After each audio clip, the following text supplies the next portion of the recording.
Et un instant sur cette nouvelle étude française. Elle porte sur la dépakine, un médicament contre l'épilepsie produit par Sanofi.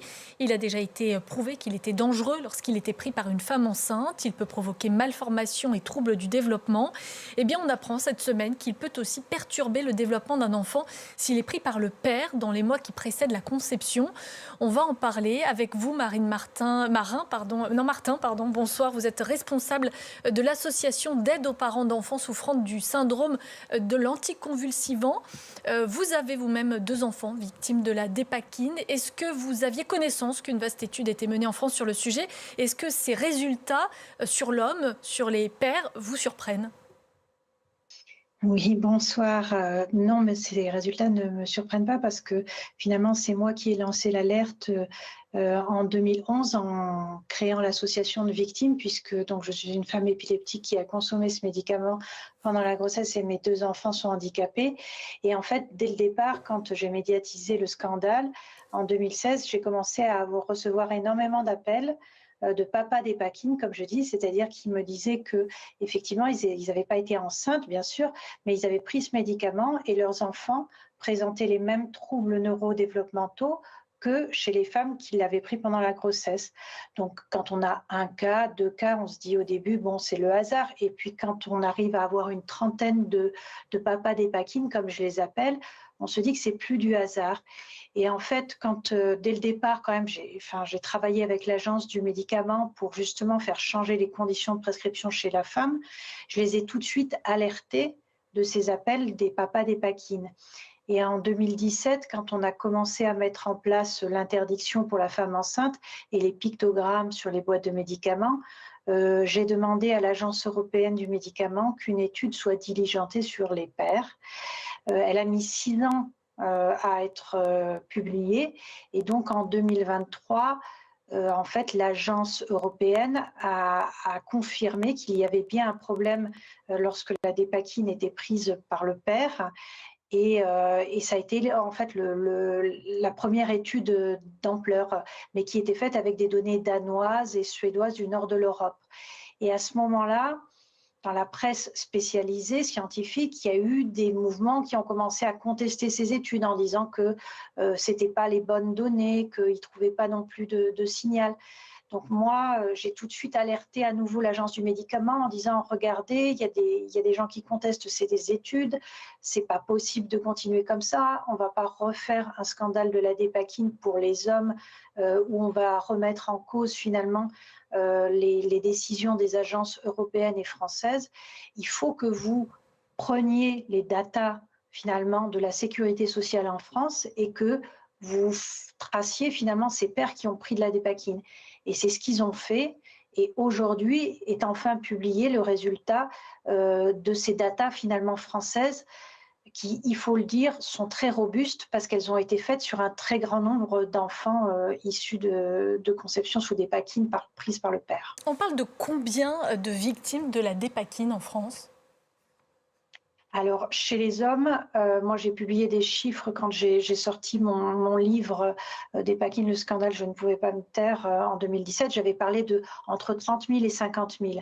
De cette manière-là, finalement, l'ANSM, l'Agence de sécurité du médicament, a été obligée d'aller justement, elle aussi, donner des chiffres.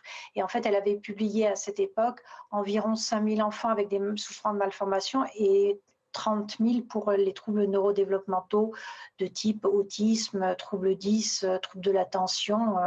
Donc ça fait quand même potentiellement à l'époque, rien que pour les femmes, 35 000. Or, la dépakine, il faut comprendre que c'était le médicament le plus prescrit en France. Il y a 700 000 épileptiques en France.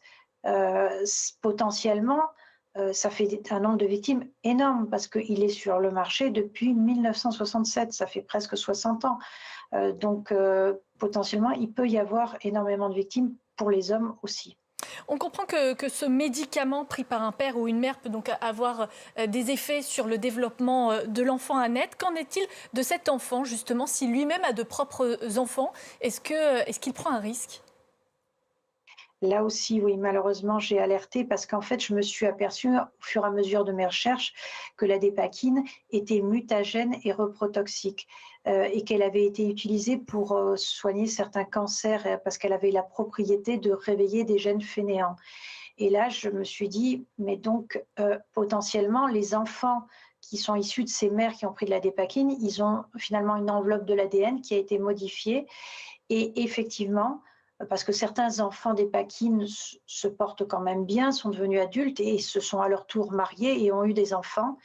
Et malheureusement, on retrouve chez la génération suivante des malformations et des troubles neurologiques de type autistique, des troubles cognitifs, des retards mentaux dans la génération suivante. Donc voilà, là aussi, j'ai demandé à ce qu'il y ait des études qui soient faites et pour l'instant, le gouvernement français ne fait pas grand-chose.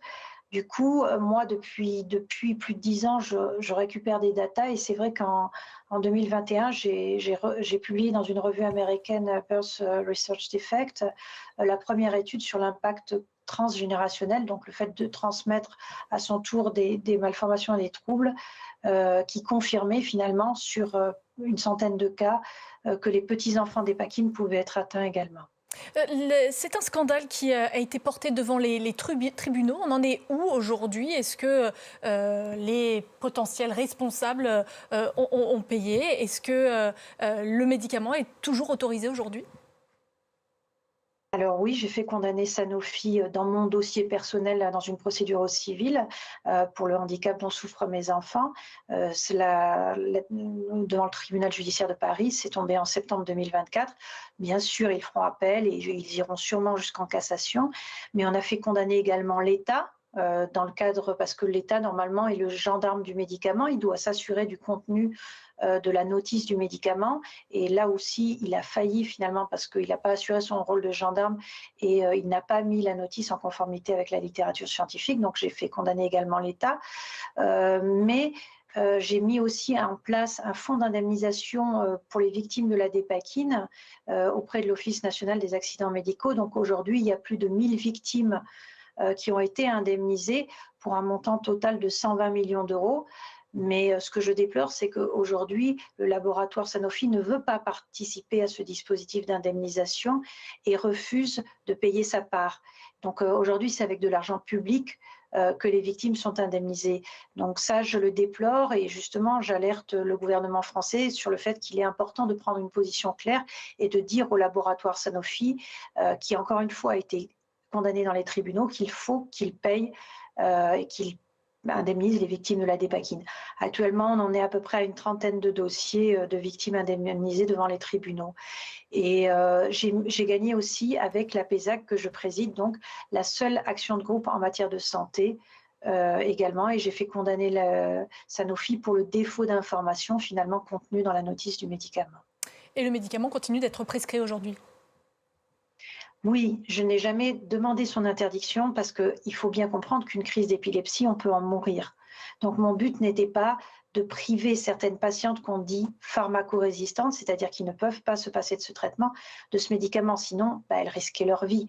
Ce que je veux, parce qu'il existe 24 autres antiépileptiques, c'est qu'ils soient prescrits ce qu'on appelle en dernière intention, c'est-à-dire après avoir essayé tous les autres médicaments antiépileptiques qui sont sur le marché, et surtout qu'ils soient le moins donnés possible. Merci beaucoup Marine Martin pour votre témoignage. Merci de nous avoir consacré ces quelques minutes sur l'antenne.